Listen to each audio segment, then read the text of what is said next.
Assalamualaikum warahmatullahi wabarakatuh. Bertemu kembali dengan saya, Delil Khairat, Kuala Lumpur di Khairat TV YouTube channel. Apa kabar Anda semua, sahabat di Khairat TV? Semoga Anda dalam keadaan sehat walafiat dan keadaan terbaik. Sahabat di Khairat TV, tahukah Anda bahwa hingga kini, tanggal 9 Juni 2020, telah lebih dari 7 juta orang di seluruh dunia terinfeksi virus corona. Lebih dari 403.000 orang telah meninggal, dan itu artinya global fatality rate saat ini adalah pada level sekitar 5,73%. Sementara itu, di Malaysia hingga hari kemarin, tepatnya 8 Juni 2020, telah terkonfirmasi 8.329 orang secara akumulatif terinfeksi virus corona. Tetapi penambahan kasus baru hari kemarin sangat rendah, yaitu hanya 7 kasus baru, dan ini adalah penambahan harian paling rendah selama Malaysia menerapkan PKP sejak 18 Maret yang lalu. Ada 20 orang yang sembuh dan tidak ada kematian baru. Sehingga total kematian hingga saat ini adalah 117, itu setara dengan fatality rate 1,4% saja. Jauh lebih rendah, lebih baik daripada global fatality rate pada 5,73%. Dan yang sudah sembuh di Malaysia sudah lebih dari 80% atau 6.694 orang. Sekedar merefresh ingatan Anda pada bagaimana situasi dan perkembangan coronavirus di Malaysia. Kasus pertama dilaporkan 24 Januari yang lalu, kemudian hingga tanggal 16 atau 17 Februari ada 22 kasus yang dilaporkan, dan itulah yang disebut sebagai gelombang pertama. Semuanya sembuh. Lalu ada 11 hari yang silent, tidak ada tambahan kasus baru, hingga tiba 27 Februari dimulailah apa yang disebut sebagai gelombang kedua. Dan peningkatan gelombang kedua ternyata sangat cepat, sehingga pemerintah Malaysia mulai menerapkan apa yang disebut sebagai PKP, Perintah Kawalan Pergerakan, atau lebih populer juga disebut sebagai Lockdown Malaysia, pada tanggal 18 Maret 2020. PKP ini diterapkan secara bertahap, setiap tahapnya ada 14 hari, jadi mulai dari PKP 1, PKP 2, PKP 3, dan PKP 4. Hanya saja PKP 4 tidak sampai 14 hari karena dipotong, dan pada tanggal 4 Mei 2020 pemerintah menetapkan apa yang disebut sebagai PKPB, Perintah Kawalan Pergerakan Bersyarat. Memang kita lihat terjadi puncak infeksi corona selama PKP 1, 2, dan 3 sebenarnya. Lalu di akhir PKP 3 sudah mulai terlihat ada pola yang mendatar, lalu mulai terlihat penurunan yang perlahan. Sehingga PKP 4 tidak dilanjutkan penuh 14 hari, pemerintah memulai PKPB, Perintah Kawalan Pergerakan Bersyarat, yang intinya adalah PKP dengan banyak pelonggaran, di mana banyak sektor-sektor ekonomi perdagangan yang sudah mulai dibuka. Dan PKPB ini dijadwalkan berlangsung hingga 9 Juni. Jadi hari ini 9 Juni 2020 adalah hari terakhir pelaksanaan PKPB. Itu artinya adalah kalau dihitung sejak 18 Maret yang lalu, maka sudah 81 hari kami di Malaysia menjalankan PKP, Perintah Kawalan Pergerakan, yang bertahap dari 1 hingga PKPB. Pertanyaannya sekarang adalah, lalu apa setelah 9 Juni? Sebagian orang di Malaysia, pengamat dan masyarakat pada umumnya cukup optimistik bahwa pada setelah 9 Juni PKPB akan dihilangkan, atau paling tidak akan dilonggarkan secara signifikan, karena memang statistik harian Malaysia terus membaik. Tapi mungkin Anda bertanya, kalau Anda lihat grafik di bawah ini, terlihat bahwa akhir-akhir ini terjadi penambahan secara lonjakan yang sangat tinggi dan di luar pola pada beberapa hari, yaitu sekitar 5 atau 6 hari terakhir. Bahkan pada tanggal 4 Juni yang lalu, 5 hari yang lalu, terdapat penambahan kasus harian 277 orang, dan ini adalah penambahan kasus positif baru tertinggi sejak corona tiba di Malaysia 24 Januari yang lalu. Apa sebenarnya yang terjadi dan mengapa publik Malaysia masih cukup optimis bahwa PKP akan dihilangkan atau dilonggarkan lebih lanjut? Karena memang spike ini atau puncak yang tidak teratur ini, puncak yang sangat tinggi ini sebenarnya bukanlah menunjukkan bahwa PKP di Malaysia gagal total, bukan. Kenaikan yang signifikan ini sebenarnya terjadi di kalangan pekerja asing di Malaysia yang sering disebut sebagai PATI, pekerja pendatang asing tanpa izin. Mereka adalah pekerja yang tidak memiliki dokumen yang valid. Bisa jadi overstay atau mereka masuk ke Malaysia sebagai pelancong tetapi kemudian stay bekerja di Malaysia tanpa visa kerja yang valid. Dan pemerintah Malaysia terus melakukan operasi dan banyak di antara mereka yang ditangkap dan ditahan di depo-depo tahanan imigrasi. Dan ternyata di depo-depo tahanan imigrasi inilah terdapat jangkitan coronavirus yang cukup tinggi, dan itu bisa dipahami karena tentu suasana dalam tahanan akan sulit melakukan apa yang disebut sebagai social distancing karena akan banyak orang berada di area tertutup dan sempit. Oleh karena itu dapat disimpulkan bahwa di luar itu maka penularan coronavirus di kalangan general public di Malaysia sudah sangat rendah. Selain PATI yang ada di tahanan imigrasi, tambahan belakangan yang lebih banyak adalah apa yang disebut sebagai kasus impor, yaitu warga Malaysia yang direpatriasi pulang kembali ke Malaysia, mereka dites setiba di tanah air dan ternyata positif corona. Itu artinya mereka tertular di luar negeri, bukan di Malaysia. Nah, untuk menjawab apa selanjutnya setelah 9 Juni, maka Perdana Menteri Tan Sri Muhyiddin Yassin kembali tampil ke publik pada hari Ahad yang lalu, 7 Juni, pukul 3 petang waktu Malaysia, dengan perutusan khas atau sambutan khususnya. Ini adalah kali kedua Perdana Menteri tampil ke publik dalam 2 hari, karena hari Jumat pada tanggal 5 Juni beliau juga tampil ke publik dengan pidato khusus, tapi pidato saat itu sama sekali tidak menyentuh mengenai PKP, lebih pada stimulus ekonomi gelombang ketiga, di mana pemerintah melanjutkan mengucurkan 35 miliar ringgit untuk memperkuat ekonomi. Nah, apa sebenarnya yang diputuskan oleh pemerintah Malaysia? Mungkin banyak Anda sudah tahu bahwa pemerintah memutuskan bahwa PKPB diganti dengan PKPP, Perintah Kawalan Pergerakan Pemulihan. Dan itu dimulai 10 Juni 2020, immediately setelah 9 Juni PKPB berakhir, dan akan berlangsung terus hingga 31 Agustus 2020 mendatang. Apa itu PKPP?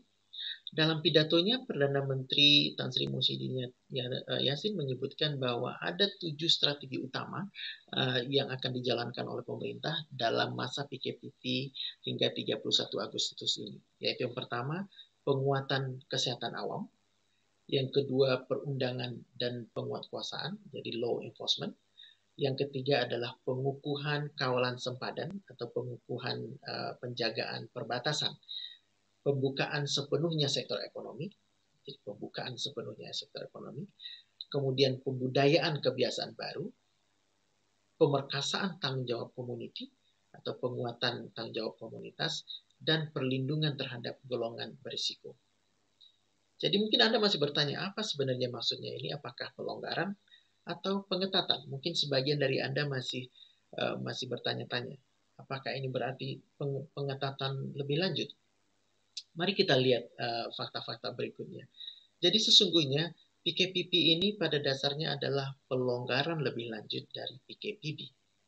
Misalnya di sini, under PKPP, sekarang perjalanan antar negeri bagian atau negara bagian diperbolehkan. Anda ketahui selama PKPB, perlintasan antar negara bagian tidak diperkenankan, sehingga publik Malaysia, masyarakat Malaysia tidak dapat pulang kampung Lebaran kemarin. tapi ini diperbolehkan di bawah PKPP. Tapi dikecualikan untuk kawasan yang dinyatakan PKPD. Anda mungkin masih ingat PKPD adalah kawasan tertentu yang menunjukkan jangkitan atau lonjakan kasus positif, maka di daerah itu akan dilakukan kawalan yang diperketatkan, di mana penduduknya sama sekali tidak boleh keluar. Nah, apabila ada daerah itu muncul di kemudian hari, maka tentu daerah itu tidak diperbolehkan untuk dikunjungi oleh siapapun. Kemudian juga untuk bisnis, waktu operasi perniagaan akan dikembalikan seperti sedia kala, tapi tentu saja operasinya tetap harus tunduk pada SOP, social distancing, dan sebagainya. Kemudian, Hari Raya Idul Adha yang insya Allah akan jatuh pada tanggal 31 Juli nanti juga sudah boleh dirayakan. Tidak seperti Idul Fitri yang lalu. Dan aktivitas kurban juga boleh dilaksanakan. Namun lagi-lagi akan dibuatkan SOP khusus untuk peringatan Idul Adha dan Hari Raya dan pelaksanaan kurban. Akan tetapi beberapa aktivitas hiburan masih dilarang, seperti pub, klub malam, pusat karaoke, dan sebagainya. Anda mungkin bisa memahami hal ini karena di tempat hiburan seperti ini tentu akan sulit untuk menjamin dilakukannya peraturan-peraturan social distancing dan praktek-praktek kebersihan yang tinggi. Maka aktivitasnya masih dilarang di dalam PKPP nanti. Jadi kalau kita summary-kan, kita rangkum apa yang akan terjadi selama PKPP adalah bahwa sesungguhnya PKPP merupakan pelonggaran dari lockdown, di mana perlintasan antar negara bagian sekarang sudah diperbolehkan. Kemudian pembukaan kembali hampir semua aktivitas sosial, pendidikan, keagamaan, perniagaan, sektor ekonomi secara bertahap dan tunduk SOP. Ini termasuk barbershop, salon kecantikan, pasar, food truck, penjajah, museum, dobi layan diri, dan sebagainya. Dan juga untuk sekolah akan dibuka secara bertahap, tapi tentu menunggu juklak atau petunjuk teknis dari Kementerian Pendidikan. Olahraga juga sudah boleh dilakukan, tapi terbatas pada olahraga yang tanpa sentuhan, seperti tenis, badminton, memanah, bowling, dan seterusnya. Jadi masih ada hal-hal yang dilarang, walaupun sekarang listnya semakin pendek, yaitu olahraga yang dihadiri oleh penonton yang berkerumun masih belum diperbolehkan. Olahraga dengan sentuhan masih dilarang, seperti sepak bola, rugby, tinju, bola basket, dan seterusnya. Aktivitas hiburan seperti kita lihat tadi, dan pada dasarnya segala bentuk kerumunan keramaian, perarakan keagamaan, kenduri, open house, pernikahan, dan sebagainya masih tetap dilarang under PKPP. Nah, karena perlintasan antar negara bagian dibuka under PKPP mulai besok 10 Juni, maka Anda bisa bayangkan otomatis domestic tourism akan kembali hidup. Dan benar saja, telah terjadi apa yang disebut sebagai panic booking. Beberapa saat setelah Perdana Menteri menyelesaikan sambutannya pada hari Ahad yang lalu, Tan Sri Muhyiddin Yassin memulai sambutannya pada pukul 3 petang, dan sambutannya hanya berdurasi sekitar 18 menit. Kemudian Anda bisa lihat di sini di laporan ini bahwa salah satu hotel di Pulau Langkawi di utara Malaysia, dari pukul 4 hingga 45 petang, hari yang sama, hari Ahad itu, telah menerima 1.000 booking dalam waktu kurang dari 1 jam itu. Jadi Anda bisa bayangkan euforia publik Malaysia untuk segera bisa berjalan-jalan, berwisata. Begitu selesai pidato Perdana Menteri, ternyata mereka langsung melakukan booking untuk perjalanan wisata ke Pulau Langkawi. Sehingga dalam kurang dari 1 jam saja sudah lebih dari 1.000 booking dibuat. Pertanyaan Anda barangkali adalah berikutnya, lalu bolehkah kita bepergian lintas negara selama PKPP? Baik keluar Malaysia atau masuk Malaysia? Jawabannya tidak. Jadi selama PKPP benar perbatasan antar negara bagian sudah dibuka, tetapi perbatasan atau sempadan negara Malaysia dengan negara lain, negara tetangga, baik darat, laut maupun udara masih tertutup. Sempadan atau batas yang tertutup itu artinya no entry, no exit. Jadi tidak boleh orang Malaysia untuk keluar negeri dan tidak pula boleh orang luar negeri, orang berada di luar melawat ke Malaysia. Jadi selama perintah kawalan pergerakan pemulihan PKPP itu border ditutup. Dan ini adalah cuplikan salah satu informasi dari sosial media Kementerian Kesehatan Malaysia ketika ada pertanyaan apakah perbatasan negara akan dibuka. Dan jawabannya tidak. Jadi selama perintah kawalan pemulihan PKPP ini, perbatasan negara tidak dibuka. Orang Malaysia tidak boleh berjalan-jalan berwisata mengunjungi negara lain. Dan orang foreigner, orang asing juga tidak boleh masuk ke Malaysia. Jadi untuk teman-teman di Indonesia, apakah Anda mungkin para pekerja di Malaysia, tapi saat ini Anda sedang berada di tanah air, atau mungkin Anda adalah pelajar, mahasiswa di kampus-kampus di sekolah-sekolah Malaysia, tapi saat ini Anda sedang berada di tanah air Indonesia, maka hingga 31 Agustus 2020 Anda masih belum boleh masuk Malaysia. Jadi ketentuannya masih tetap sama. Yang boleh masuk Malaysia hanyalah pertama, warga negara Malaysia yang direpatriasi, artinya mereka berada di luar negeri dan dipulangkan ke Malaysia. Yang kedua adalah para diplomat negara-negara sahabat Malaysia. Yang ketiga adalah para pemegang permanent resident atau visa Malaysia My Second Home MM2H. Hanya itu saja yang mungkin masuk ke Malaysia. Dan kesemuanya begitu mereka tiba di Malaysia, mereka harus melakukan karantina 14 hari.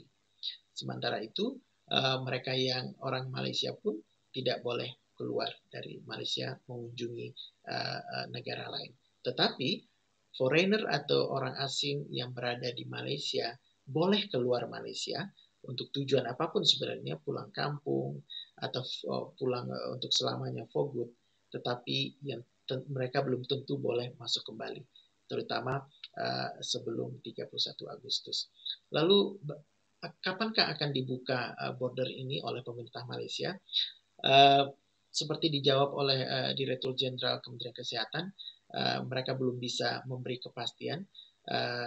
Mereka akan tentu melihat situasi terlebih dahulu. Dalam hal ini, Kementerian Kesehatan harus terus memantau situasi COVID-19 di dalam negeri Malaysia dan juga di luar negeri. Jadi akan ada kemungkinan bahwa pemerintah Malaysia akan mulai membuka perbatasannya untuk dikunjungi oleh foreigner, orang asing, juga secara bertahap. Bisa juga dengan cara melihat situasi kondisi COVID-19 di negara asal. Jadi katakanlah negara yang sudah berstatus hijau, maka orang dari negara tersebut sudah diperbolehkan masuk Malaysia. Sementara yang masih kuning, orange, atau merah mungkin masih belum. Jadi kurang lebih seperti itu situasinya. Maka hingga kini 9 Juni kita yang pasti belum diperbolehkan perlintasan perbatasan negara keluar maupun masuk. Ke depan ada kemungkinan pelonggaran, tapi kita belum tahu karena akan mengikuti situasi terkini dan kemungkinan akan didasarkan pada situasi jangkitan atau penularan perkembangan wabah coronavirus di luar negeri, di negara-negara asal para pelawat yang akan masuk ke Malaysia. Jadi itu kurang lebih update saya hari ini, terutama untuk menjawab pertanyaan banyak sahabat di Kera TV tentang apakah sudah boleh mengunjungi Malaysia saat ini. Dan jawabannya ternyata belum mengembirakan karena perbatasan Malaysia masih tertutup untuk entry maupun exit. Jadi Anda semua tetaplah stay safe dan tetap jaga jarak. Jangan lupa untuk subscribe di Karet TV, like, and share. Semoga informasi dari saya ini bermanfaat dan semoga Anda semua tetap semangat dan tetap dalam keadaan kesehatan yang terbaik. Wassalamualaikum warahmatullahi wabarakatuh.